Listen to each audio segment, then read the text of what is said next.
Olá pessoal, tudo bem? Dando sequência às nossas aulas, videoaulas. Hoje a gente vai falar um pouquinho sobre distúrbios eletrolíticos e ácido base, tá? Essa primeira parte vai ser distúrbios eletrolíticos, na sequência os distúrbios ácido base. A primeira coisa que a gente vai entender é que a primeira parte é a gente relembrar alguns conceitos, tá? Primeiro, as necessidades diárias vai ser dado pelo professor Salomão, né? Ele vai falar um pouquinho sobre hidratação venosa, ele vai enfatizar muito bem que o sódio é a nossa necessidade diária de 1 a 2 miliequivalentes por quilo por dia, potássio de 0,5 a 1, água de 30 a 55 ml e as calorias de 30 a 35 kcal por quilo por dia. Não esquecer que o suco gástrico, pancreático, a bile, delgado, o ilho distal, todos eles têm alguma quantidade variável de itens, de íons. Então, quando a gente tem essas perdas, seja porque eu estou com uma gastroenterite, estou apresentando vômitos ou estou tendo diarreia, nós temos perdas de diversos íons e também de bicarbonato, que vai ser mais enfatizado quando a gente falar um pouquinho sobre os distúrbios ácido-base.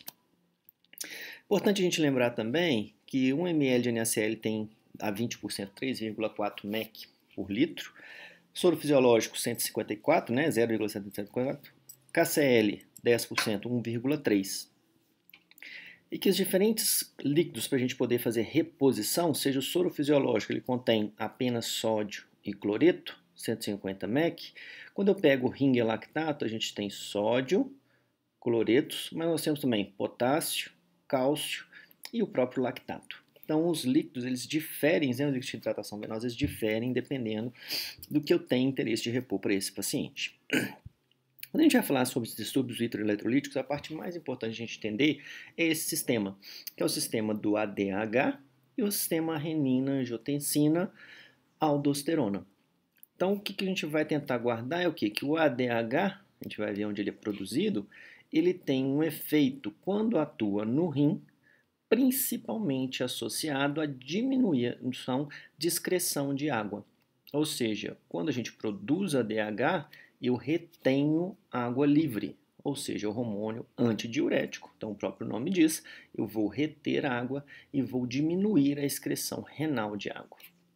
Já a renina, a angiotensina e finalmente a aldosterona, que vão atuar no rim, ela vai atuar fazendo a absorção de sódio, ou seja, a gente vai reter sódio sérico. Com isso, eu diminuo a excreção desse sódio na urina. Tá?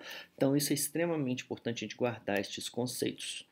Então, quando a gente vai falar um pouquinho do ADH, ele está principalmente associado a uma desidratação e, consequentemente, a gente vai ver com uma hiperosmolaridade. Com isso, a gente tem habitualmente uma diminuição do volume sanguíneo e o aumento da pressão osmótica do sangue. Isso estimula os osmorreceptores no hipotálamo e estimula a nossa secreção do ADH. Com isso, a gente tem liberado pela hipófise posterior a liberação do ADH no sangue, que vai atuar no rim. Com isso, nós vamos ter absorção maior de água livre. Com isso, a gente vai ter uma urina mais hipertônica que o sangue, ou seja, a urina vai ter mais sódio com concentração do que o próprio sangue, ou seja, eu consigo absorver o máximo de água possível desta urina. Aumento da permeabilidade dos tubos coletores e aí a absorção dessa água livre. Com isso, a gente vai ter o aumento de volume sanguíneo, diminuição da pressão osmótica, que vai fazer um feedback negativo na hipófise e diminuir a produção do ADH. Tá? Então, o ADH ele atua principalmente no rim e vai estimular a absorção de água livre, tornando assim a nossa urina mais concentrada, uma vez que eu estou absorvendo o máximo possível de água livre. A renina, angiotensina e a aldosterona, finalmente, esse sistema, eles atuam principalmente por estímulo de uma redução da pressão, redução do volume sanguíneo e redução desse sódio dietético. Esses fatores, sendo que os principais são a diminuição da pressão e volume sanguíneo, que a gente vai ver, estimula no aparelho justaglomerular a produção de renina, que atua no angiotensinogênio produzido no fígado e vai atuar transformá-lo na angiotensina 1, que através da enzima conversora de angiotensina transforma em angiotensina 2, que finalmente, junto com a CTH e potássio, atua na glomerulosa da suprarrenal que vai produzir aldosterona. A aldosterona atua no rim, no ducto coletor, aumentando a excreção de potássio, então, ou seja, eu elimino o potássio em troca de eu reter sódio e água. Então, no final das contas, quando eu retenho sódio e água, eu tenho um aumento da pressão arterial, um aumento desse volume, que faz um feedback negativo no aparelho justaglomerular. Tá? Então, a gente vê que essas duas associações são extremamente importantes, não só no controle do sódio, da água, mas também no potássio. Então, quando a gente vai ver o metabolismo da água, ele é principalmente percebido. O que é percebido, né? É a osmolaridade, aumento da osmolaridade. Eu tenho um aumento da secreção do ADH, porque isso é captado pelos osmorreceptores. Aumento ou retenho água, então nesse caso aqui água livre, e o marcador vai ser o sódio sérico. Enquanto no metabolismo do sódio, o que a gente vai ter principalmente o que é percebido é o volume intravascular, na maior parte das vezes pressão. Os baroreceptores é que são sensores. Nós temos diversos outros hormônios que atuam, peptídeo natriurético arterial, o angiotensina, as catecolaminas e o ADH também, e eles vão atuar principalmente na excreção e retenção desse sódio, associado a modificações no débito cardíaco e tônus vascular. E a nossa forma de ser um marcador vai ser o nosso sódio urinário. Quando a gente vai ver então a regulação hormonal do sódio no néfron distal, pela aldosterona e também pelo ADH, o que a gente vai ter? Quando eu tenho um déficit de sódio, nesse caso aqui a gente está falando de déficit de sódio, de uma hiponatremia, tá? Nós vamos ter uma osmolaridade reduzida. Com isso, eu tenho uma hiponatremia, ou seja, na maior parte das vezes a gente vai ter um excesso de água, vai diminuir a minha produção do ADH, ou seja, eu não quero reter a água livre. Com isso, eu vou ter uma maior diurese dessa água livre, ou seja, eu quero perdê-la. Com isso, a gente vai ter uma redução do plasma e da pressão, do volume do plasma e da pressão, que vai atuar no sistema renina-angiotensina, ou seja, a queda da pressão e do plasma estimula a angiotensina no final das contas, que tem até uma questão da sede, né, porque se eu estou perdendo mais, que vai produzir aldosterona e vai aumentar a reabsorção do sódio. Ou seja, quando eu tenho déficit de sódio, eu diminuo a minha produção do ADH para quê? Para eu perder essa água, aumentar a minha concentração de sódio e, ao mesmo tempo, eu atuo aumentando a aldosterona para ter reabsorção efetiva de sódio. Combinado? Quando eu tenho excesso de sal, nós temos um aumento da osmolaridade, ou seja, eu tenho uma hipernatremia, a tendência é fazer absorção de água livre, ou seja, estimular a produção de ADH para diminuir essa concentração excessiva, com isso a gente vai ter retenção de sódio, vou ter sede. Esses dois elementos vão aumentar o plasma e a pressão, e aí eu vou ter um efeito negativo no sistema renina-angiotensina, ou seja, eu vou ter uma inibição, com isso eu não vou ter esse estímulo, por quê? Porque como eu tenho excesso de sal, eu não quero ter mais absorção de sódio, na verdade a gente começa a ter mais perda de sódio na urina, porque eu inibi o sistema aldosterona.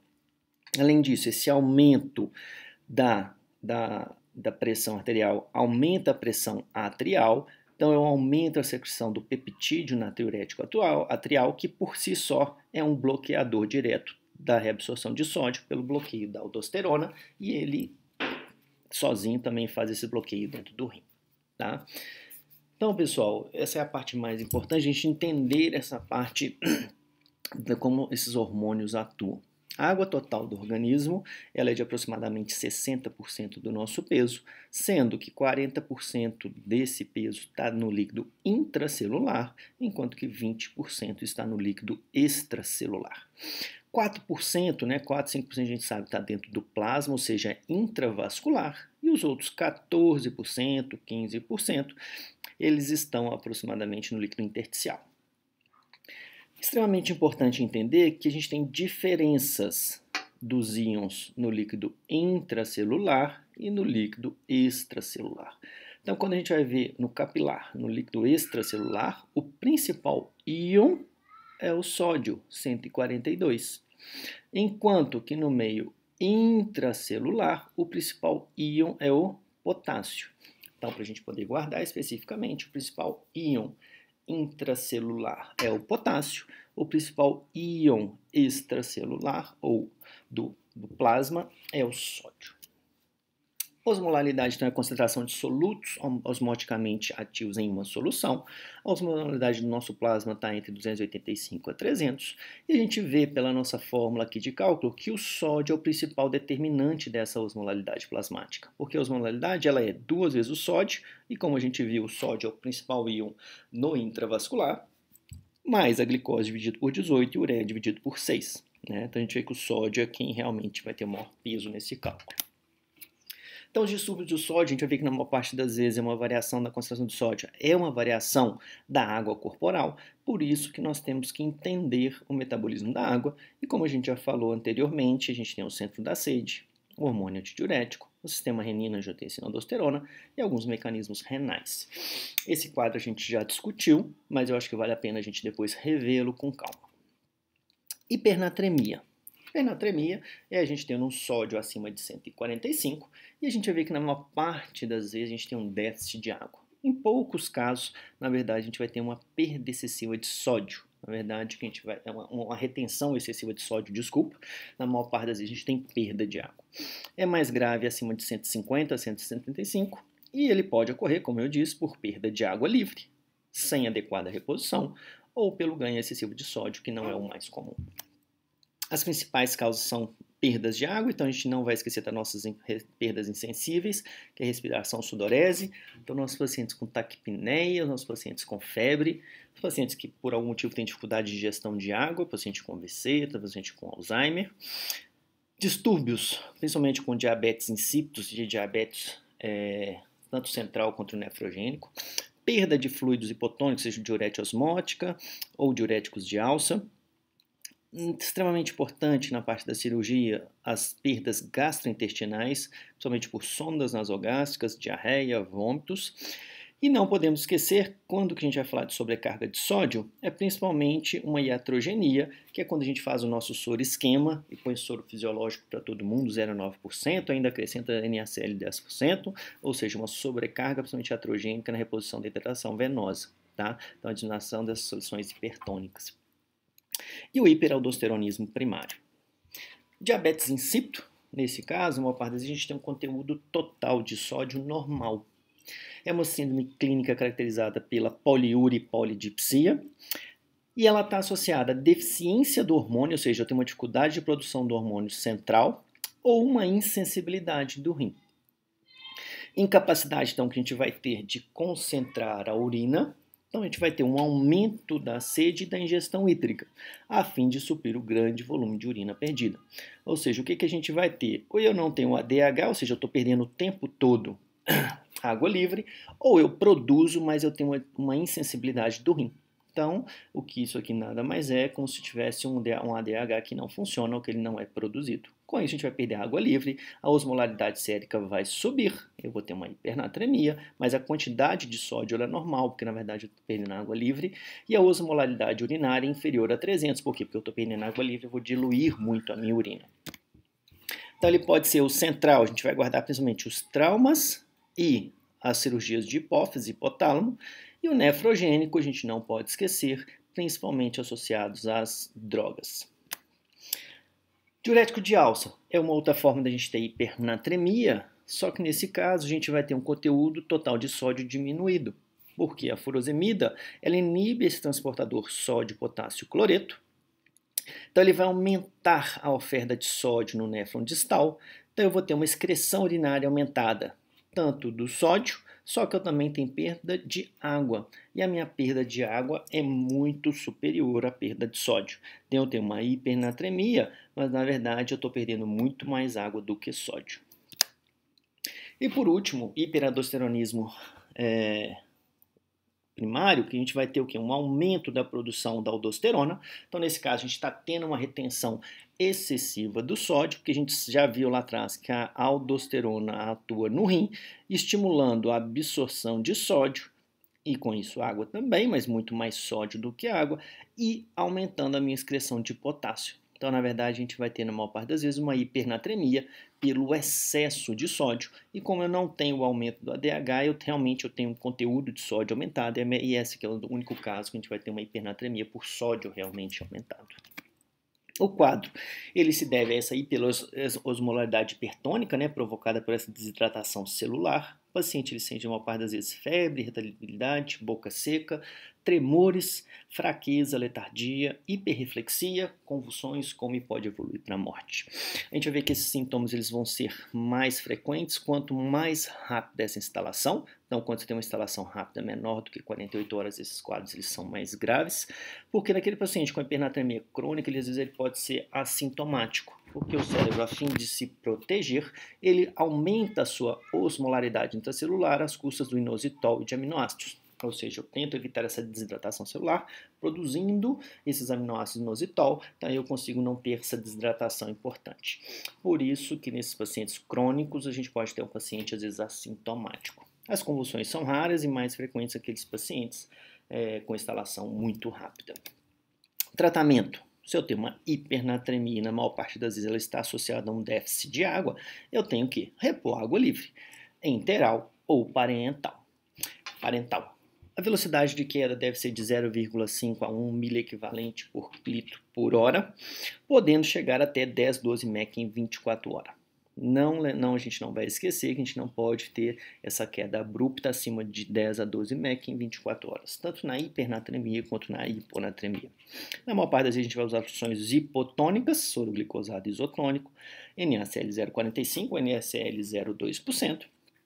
E nos casos que eu tiver diabetes insípidos, a gente pode prescrever para o nosso paciente o DDAVP, que na verdade é um medicamento que ele simula a vasopressina, que nada mais é que o ADH. Tratamento do cálculo desses pacientes. O déficit de água livre, ou seja, quanto que eu preciso de repor de água para esses pacientes, no homem vai ser 0,6, na mulher 0,5, porque a concentração de água no homem é maior do que na mulher, então 0,6 vezes o peso, vezes o sódio atual dividido pelo sódio desejado, menos 1. Tá? Não esquecer que o máximo da redução deve ser de 10 a 12 mEq em 24 horas. Vamos lá então, vamos tentar agora fazer essa questão. Então é importante pegar um lápis, uma canetinha, anotar para a gente poder ver se consegue fazer. Tem um paciente aqui com sódio de 165, peso de 50 kg e mulher. Qual que é o déficit total de água desse paciente e quanto de volume deverá ser feito nas próximas 24 horas? Vamos tentar fazer aí, pessoal. Eu acho que vale a pena a gente botar a mão na massa para ver o que a gente vai ter de resultado. Já dando o resultado agora para vocês, no nosso caso aqui, um sódio dessa forma, o déficit de água desse paciente vai ser mulher, 0,5, 50, que é o peso dela, e aqui a gente vai ter o cálculo do sódio atual, 165, dividido pelo sódio que a gente gostaria que tivesse, que seria 140, menos 1. Então, o nosso déficit de água vai ser de 4,5. Eu arredondei aqui um pouquinho, a conta dá mais ou menos 4,46. Então, ela tem um déficit de água de 4,5 litros. Quanto disso que a gente deveria fazer nas primeiras 24 horas? Como a gente já viu, a gente não pode ter uma queda superior a 10 a 12 mEq em 24 horas. Então, quando eu faço esse cálculo de 4,5 litros, eu estou calculando de cair de 165 para 140, ou seja, uma diferença de 25 mEq. Então, eu tenho uma necessidade de 4,5 litros para 25 miliequivalentes, mas na verdade eu quero só 12. Então, isso é X. Então, o nosso X vai ser igual a 2 litros, tá? Então, isso é o que a gente vai repor de água nas primeiras 24 horas para esse paciente. Espero que tenha ficado um pouco claro para vocês. Vale a pena fazer outras contas. Hiponatremia. A hiponatremia, ela está associada a um sódio menor do que 135. A gravidade dela é maior com sódio abaixo de 120. Os distúrbios mais comumente encontrados nesses pacientes instáveis. As manifestações clínicas vão estar associadas ao edema cerebral, fadiga, astenia, irritabilidade, cefaleia, alterações do nível de consciência e convulsões. Sempre a gente deve avaliar essa osmolaridade plasmática e a volemia para a gente saber como que está a volemia desse nosso paciente. Aqui a gente tem combinações capazes de causar a hiponatremia. A gente pode ter o líquido extracelular ou seja, a nossa volemia reduzida, e o sódio corporal total diminuído, ou seja, eu tenho um sódio diminuído, mas a minha volemia também está reduzida, e a água corporal total reduzida. Então, nesse caso, a gente tem uma hiponatremia hipovolêmica. Quando eu tenho a volemia normal, sódio normal e água corporal aumentada, habitualmente tenho uma hiponatremia euvolêmica. E quando eu tenho a volemia total aumentada, sódio total e água corporal aumentada, a hiponatremia hipervolêmica. O estado hipovolêmico, nesse nosso caso, a hiponatremia hipovolêmica, então, ou seja, além de eu ter déficit de sódio, eu tenho déficit de água, estimula a secreção do nosso ADH. Então, a causa mais comum é na infância, né? A gente vai ter a diarreia com desidratação, eu perco muito sódio, mas eu também perco água. Então, a gente tem perda efetiva de sódio, água com mais perda de sódio, nesse caso, a gente viu como que as fezes, né? Principalmente as fezes diarreias têm alta concentração de sódio, então o sódio corpóreo total é baixo. Então, a gente vai ter essas perdas renais, quando é uso de diuréticos, hipoaldosteronismo, síndrome cerebral perdedora de sal, a gente vai ter um sódio urinário mais concentrado. Enquanto que a gente tiver perdas extra-renais, doenças diarreicas, fístulas do trato gastrointestinal, são outras causas, o nosso sódio urinário vai estar diminuído. Manifestações: sinais de desidratação, hipotensão, que a gente tem no nosso paciente com uma hiponatremia hipovolêmica, taquicardia, oligúria, um sódio urinário alto. Por quê? Porque eu vou ter um aumento da secreção desse ADH. Por quê? Porque eu quero absorver água livre e, além disso, eu tenho um aumento também da aldosterona. Por quê? Porque eu quero aumentar a pressão do meu paciente, ele está hipotenso. Então, a gente vai ter mais absorção de água do que de sódio nesses casos. E uma osmolaridade da urina aumentada, porque eu também absorvo sódio e absorvo água também. O tratamento vai ser calculado pela fórmula déficit de sódio é 0,6, homem, vezes o peso, vezes o sódio atual, menos o sódio desejado. E a reposição deve ser sempre feita com salina isotônica ou salina hipertônica. Porque isotônica, o soro fisiológico é de 9%, a gente sabe que ele tem 154 mEq, então, ou seja, ele tem muito sódio. A hiponatremia euvolêmica, ela está associada à secreção inapropriada do ADH. Então, quanto a gente falou na hipernatremia, eu tinha uma deficiência de produção ou uma dificuldade, né, de reconhecimento pelo rim, uma insensibilidade do ADH, aqui eu tenho uma produção exagerada desse ADH. Então, o paciente ele também pode ter uma polidipsia primária, paciente psiquiátrico, dieta hipossódica ou endócrina. Então, aqui a gente vai ter uma produção exagerada do ADH, mesmo sem ter havido aumento da osmolaridade plasmática ou redução do volume intravascular. Com isso, eu vou absorver muita água livre. Então, ou seja, apesar de eu ter um sódio normal, eu vou ter um excesso de água porque eu estou absorvendo muita água. Então, ele vai conversar com a diminuição da diurese, que eu estou absorvendo toda essa água livre da urina, e uma osmolaridade urinária muito elevada. As etiologias podem ser doença do sistema nervoso central, seja TCE ou infecções, tumores, aí a gente vai lembrar do carcinoma de células pequenas do pulmão, medicamentos, grandes cirurgias torácicas e abdominais, infecções pelo HIV.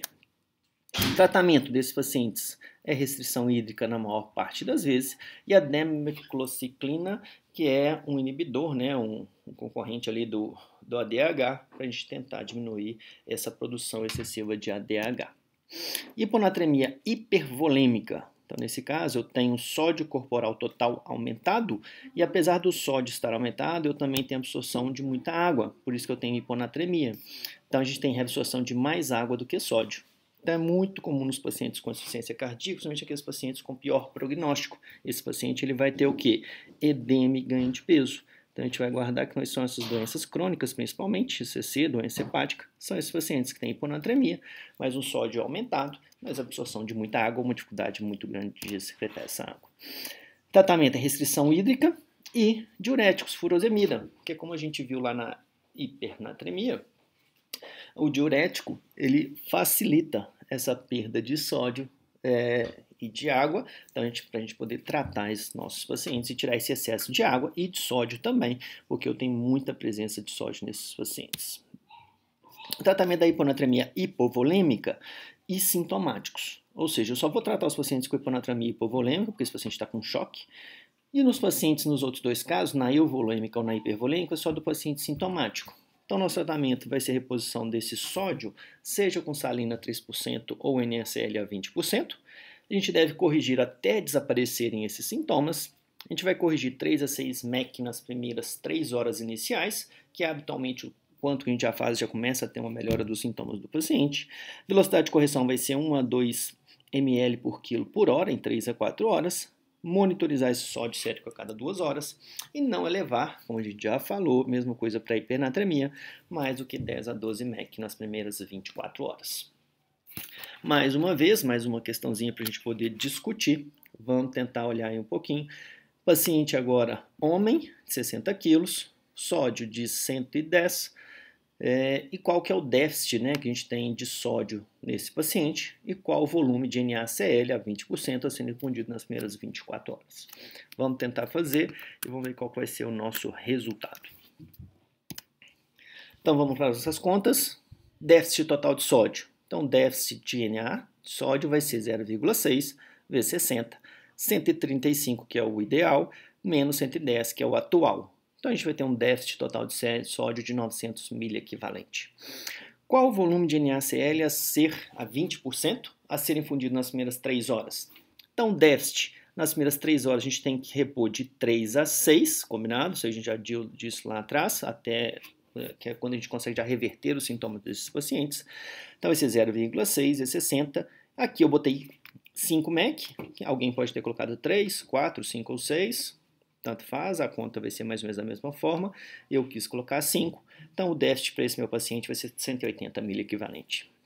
O que a gente viu lá atrás, que eu coloquei lá na primeira imagem nossa aqui desses slides aqui, foi o que é importante lembrar. 1 ml de NaCl a 20% tem 3,4 ml equivalente. X, para eu conseguir 180. Então, de uma solução de NaCl a 20%, eu vou precisar de 53 ml e correr isso daí em aproximadamente 3 horas. Por que a gente não pode subir esse sódio muito rápido? Porque eu posso ter síndrome da desmineralização osmótica, principalmente contínua, né? Então, ocorre uma desmineralização osmótica do tronco encefálico. Isso aí ocorre de 1 a 7 dias após a correção do sódio e ela pode evoluir com tetraplegia, flácida ou espástica, paralisia pseudobulbar, acometimento de múltiplos pares cranianos, como e até morte. E o grande problema, irreversível. Então, vamos ficar muito atentos na correção desses nossos sódios, na correção desses nossos potássios, tá bom? Um abraço. Com relação à homeostase do potássio. Então, o potássio ele tem uma ampla variação na quantidade a ser ingerida. Pode variar, a excreção nossa, ela é renal e das fezes principalmente. Né? E a gente vai ver que a gente tem diversos mecanismos homeostáticos, sendo que não vamos esquecer que o potássio é o principal líquido intracelular, enquanto que no líquido, na fração extracelular, né, a gente tem mais ou menos 3 a 5 mEq por litro. Lembrando então do potássio, que o potássio ele é um líquido que ele está principalmente intracelular. No organismo a gente tem mais ou menos 3.500 ml equivalentes no indivíduo de 70 quilos. O armazenamento é principalmente no líquido intracelular e ele é principalmente, como a gente viu, controlado pelo renina, angiotensina, aldosterona. A gente sabe que a aldosterona aumenta a reposição de sódio e intensifica a excreção de potássio, ou seja, eu puxo o potássio de dentro do rim e elimina esse potássio na urina, exatamente para a gente poder fazer essa troca iônica. Mais uma vez, a gente viu que a aldosterona é principalmente controlada pela pressão arterial, volume sanguíneo e o sódio dietético. Ela vai atuar, que no final das contas vai produzir a aldosterona, e a aldosterona vai atuar no rim, fazendo o quê? Retenção de água e sódio e aumentando a excreção de potássio. Assim como se eu diminuir a minha aldosterona, eu tenho uma maior retenção de potássio e aumento a minha secreção de água e potássio e sódio. Hipercalemia é a concentração sérica acima de 5,5, principalmente max. Acontece em 1 a 10% dos pacientes hospitalizados. Tem uma alta taxa de mortalidade. Então, a gente vê que os distúrbios do potássio eles têm uma alta taxa de mortalidade, seja a hipercalemia ou a hipocalemia. Efeito sobre o músculo cardíaco, ou seja, uma emergência médica, porque ela despolariza os miócitos cardíacos, reduzindo o potencial de membrana e alterando a condução e excitabilidade nervosa e muscular. Primeira coisa, a gente tem que entender que pode estar diante de uma pseudo-hipercalemia, ou seja, eu tenho aquele paciente com potássio de 7, 7,5, e na verdade esse paciente é totalmente assintomático. O que acontece é que muitas vezes na hora da coleta eu posso ter um scalp fino, posso deixar um garrote por muito tempo, posso ter contração muscular ou posso ter demora no processamento da amostra. Tudo isso vai causar lise celular. Como eu tenho lise, destruição celular, a gente sabe que o potássio é principalmente intracelular, eu vou ter uma alta concentração de potássio, mas na verdade por um erro de coleta. Contaminação por EDTA potássico, um anticoagulante que é utilizado em laboratórios, ou as hipercelularidades. Uma vez que eu confirmei que um potássio não é um pseudo-hipercalemia, por causa é um potássio aumentado, as causas são principalmente o efluxo do potássio do intracelular, ou seja, esse potássio por algum motivo ele está saindo do intracelular e indo para o intravascular. E o principal causa é a acidose metabólica. Se eu tenho uma acidose metabólica, eu tenho uma alta concentração de hidrogênio no meio intravascular, então uma das formas do organismo tentar tamponar é fazer essa troca. Eu absorvo para dentro da célula um hidrogênio e elimino de dentro da célula um potássio. Por isso que eu tenho na acidose metabólica, principalmente, habitualmente está associado com uma hipercalemia. E a gente sabe que para cada unidade que o pH cai, quanto mais acidótico está o meu paciente, eu tenho um aumento do potássio em 0,6. A gente tem outras causas, que são a salina hipertônica, o manitol, o dano celular, como a gente falou, associada seja a lesões ou exercício extenuante. Diversas drogas podem causar, a gente vai chamar bastante atenção, principalmente para a succinilcolina. Então, se eu tenho um paciente grave que está com uma acidose metabólica, seja por um choque séptico, por uma fístula, ou seja, por uma isquemia mesentérica, se eu uso succinilcolina nesse paciente, a succinilcolina ela aumenta a nossa hipercalemia, muitas vezes por causa das contrações que os nossos pacientes podem ter. Então, esse paciente, durante a indução anestésica, pode evoluir para uma arritmia grave. Então, vamos ficar muito atentos nesses nossos pacientes.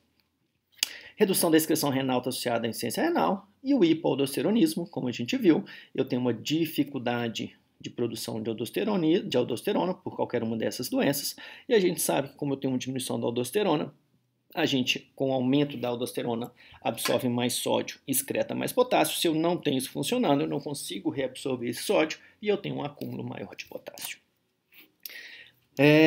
O hipoaldosteronismo hiporreninêmico, muito comum nos nossos pacientes diabéticos.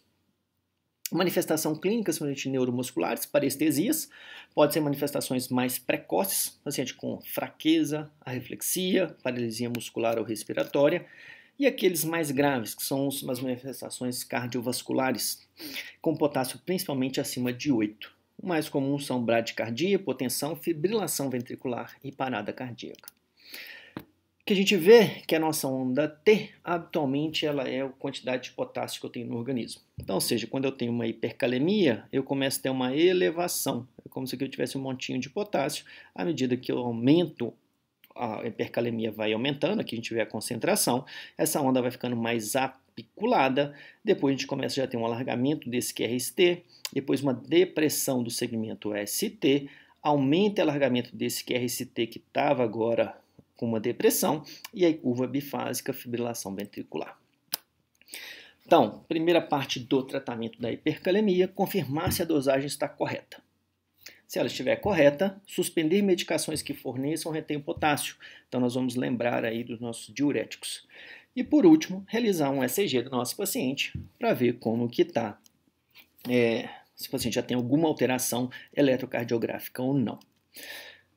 O tratamento, primeira coisa, é estabilizar o efeito dessa hipercalemia no coração. Então, antagonizar esses efeitos do potássio. Então, a primeira coisa que a gente vai administrar para o nosso paciente é o gluconato de cálcio, que apesar de ele não diminuir a quantidade de potássio no organismo, ele tem um efeito cardioprotetor e neutraliza esse efeito da hipercalemia no coração. Depois a gente vai usar mecanismos para desviar o potássio de dentro do intravascular e caminhar esse potássio para dentro da célula, se desviar todo esse potássio para o interior da célula.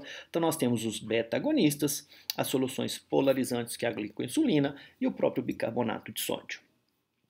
E por último, remover o potássio do organismo, seja com nossos diuréticos de alça, seja com as resinas trocadoras, seja com diálise. Aqui a gente vê todos os nossos mecanismos. Não vamos esquecer que para cada queda do pH, eu tenho um aumento do potássio, ou seja, quanto mais ácido, acidose mais uma paciente tiver, mais hipercalemia ele vai ter, porque eu vou ter essa troca, né? Excesso de hidrogênio vai para dentro da célula, o íon mais frequente aqui é o potássio, ele sai. Então, habitualmente, a acidose metabólica causa uma hipercalemia. Hipocalemia, concentração sérica menor do que 3,5, anormalidades eletrolíticas muito comum na nossa prática. 20% dos pacientes internados têm hipocalemia. Pode aumentar a taxa de mortalidade intra-hospitalar em até 10 vezes. Por quê? Da mesma forma que na hipercalemia, a gente pode ter arritmogênese, alteração da pressão e morbidade cardiovascular. As causas, redistribuição desse potássio para o meio. Então, como assim a acidose causava uma hipercalemia, a alcalose vai causar uma hipocalemia. A ação da insulina, não esquecer desses nossos pacientes que estão internados e são diabéticos, passa lá o esquema de insulina desse paciente, esquece de avaliar como é que está o potássio do nosso paciente. Nos pacientes, principalmente asmáticos, o uso dos beta-adrenérgicos, salbutamol, então vamos ficar atento. E o tratamento de anemias graves, porque a gente sabe que a gente tem uma rápida assimilação desse potássio para dentro das hemácias que estão sendo produzidas. Aporte dietético é insuficiente e principalmente nas nossas cirurgias, os problemas gastrointestinais, sendo a diarreia, a síndrome de Zolliger-Ellison, a vômito e diarreia, estenose pilórica, secreção de tumor de edema viloso e as nossas fístulas, principalmente biliar, pancreática e gastrocólica. Causas são, então, perdas renais também por diuréticos, hiperaldosteronismo, alterações tubulares ou genéticas. Quadro clínico normalmente está associado com alterações do sistema nervoso de letargia, irritabilidade, confusão, depressão, parestesias, paresias, perdas do reflexos profundos, sistema cardiovascular, hipotensão postural e as arritmias. No gastrointestinal, náuseas, vômitos, distensão, ilho paralítico. Aqui a gente vê que o próprio náusea, o vômito, eles estão associados à hipocalemia e eles também são fatores, sintomas desses pacientes. Então, vira um ciclo vicioso. Quanto mais eu vomito, mais eu tenho redução do potássio, mais eu tenho estímulo para vômito. Então, ou seja, ficar de olho nos pacientes com alterações do sistema gastrointestinal. E ele também permanece, ele prolonga nosso ilho paralítico.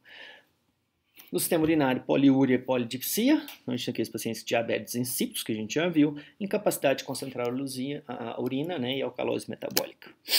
Então, as alterações eletrocardiográficas. Então, se eu tenho pouco potássio, se a gente for olhar que o potássio está debaixo do T aqui, então essa nossa onda ela vai diminuindo e vai aparecendo a onda U. E além disso, uma depressão do segmento ST. À medida que esse potássio ele cai mais, a gente diminui a nossa onda T, aumenta a presença da nossa U, até que a gente vai ter um prolongamento do QRS, e está superposto, a gente praticamente tem o nosso desaparecimento da nossa onda T. Então, o tratamento é estabilização cardiorrespiratória. Naqueles casos leves, oligossintomáticos, reposição por via oral ela pode ser satisfatória. Naqueles pacientes com potássio menor do que 2,5 ou sintomáticos, a reposição ela deve ser feita endovenosa, de 0,5 a 1 miliequivalente por quilo por hora, por aproximadamente 2 horas. A gente vai dosar esse potássio a cada 2 horas e sempre diluir esse potássio em salina. A gente nunca vai ultrapassar 40 miliequivalente por hora. A concentração máxima na veia central pode ser de 60, na veia periférica de 40 e nunca diluir em solo glicosado, que a gente viu a associação da glicose com a hipocalemia, principalmente se o paciente fizer uso de insulina por qualquer motivo. Pessoal, muito obrigado. Espero que tenha de alguma forma tentado esclarecer alguma coisa para vocês. Eu sei que isso é uma aula muito pesada. A próxima aula a gente vai falar sobre distúrbios ácido básicos. Dê uma lida no material que eu deixei, façam as questões e vamos comentar e discutir no fórum, tá bom? Muito obrigado, um grande abraço. Até a próxima.